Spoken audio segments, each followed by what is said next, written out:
Jacksonville, it's the media mogul himself, Daniel Patrick Hicken, Esquire, adjunct professor, all-around good guy. Ready to give you this week's rundown of all things Jacksonville sports. Oh, yeah, Jaguars. Happy days are here again. If I had told you at the beginning of the season the Jaguars were going to be in the playoffs, and not just in the playoffs, but with a real legitimate shot at winning some playoff games, a playoff game, come on, man. Who wouldn't have signed up for that? I would have. If I had told you they were going to play the Titans for the division championship and beat them, who would have signed up for that? I would. This Jacksonville Jaguar team has far exceeded our expectations. You know it, and I know it. And Trevor Lawrence is taking his place among the NFL's elite at quarterback. Oh, things are going Jacksonville's way. Doug Peterson has done a masterful job, and dare I say, even Trent Baalke deserves some credit here. That's right. You guys need to go ahead and pat him on the back, put away those clown outfits, and give Trent Baalke a high five. In the end, man, oh man, think about the free agents that he signed and how they've helped this football team. Certainly, Trevor Lawrence makes a huge difference, but football is a team game, and these other cats, that Christian Kirk and Zay Jones and Evan Ingram and Brandon Sheriff and Foy Oluokun, I can go down the list, have all helped this football team play playoff football, play championship football. They are champions, AFC South champions. Can't wait for Saturday night at the bank when the LA Chargers of San Diego come to town. And listen, I think we match up. We already beat them once, and we're the same. Forget that game, but it was 38-10. I think we match up well. Fourth quarter game. I don't think the Jags going to get this dub. Maybe go off to Kansas City. We shall see. All right, that's all the good news. In Gainesville, it's what in the world? And I don't know.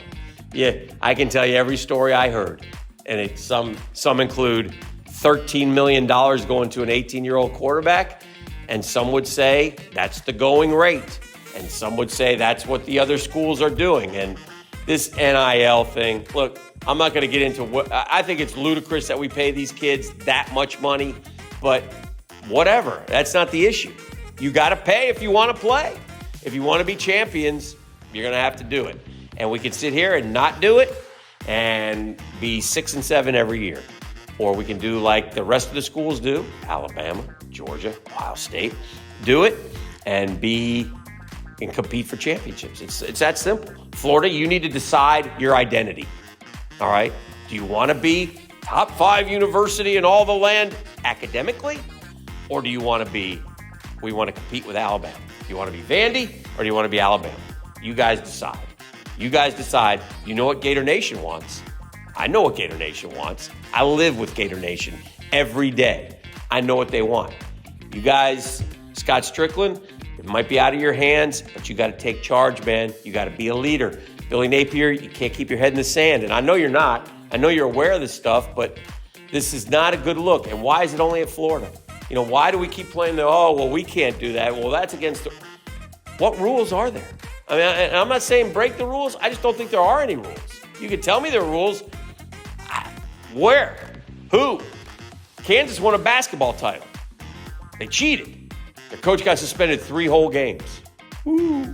It is what it is. So, anyway, enough of that. FSU, you're going to be better than I thought in terms of where you're going to start the year next year. Not top 10, top 5. Is where I'm seeing these way too earlys. And the way too earlys, by the way, FSU has loaded up on the portal, got more good players coming in. Jared Verse is coming back. A lot of good things. So expectations are high in Tallahassee, and deservedly so. They got a guy who's going to appear on every Heisman list early next season. So how he plays will also determine what they're going to do. Finally, high schools, we love them. Basketball's going on. A little shout out to Camden Cooper. We've sort of profiled him a few times here on 1010XL 92.5 FM. He's at St. John's Country Day. He's in like 7th grade, and he's had games where he scored 30-plus points. He's leading the team in scoring. So pretty good stuff from this young man. Camden Cooper, a name to remember. That's all we got today, ladies and gentlemen. Check out some area high school sports. Go support your teams. Have a great weekend Saturday night. Go Jags. And we'll talk to you next time on Jacksonville's Weekend in Sports.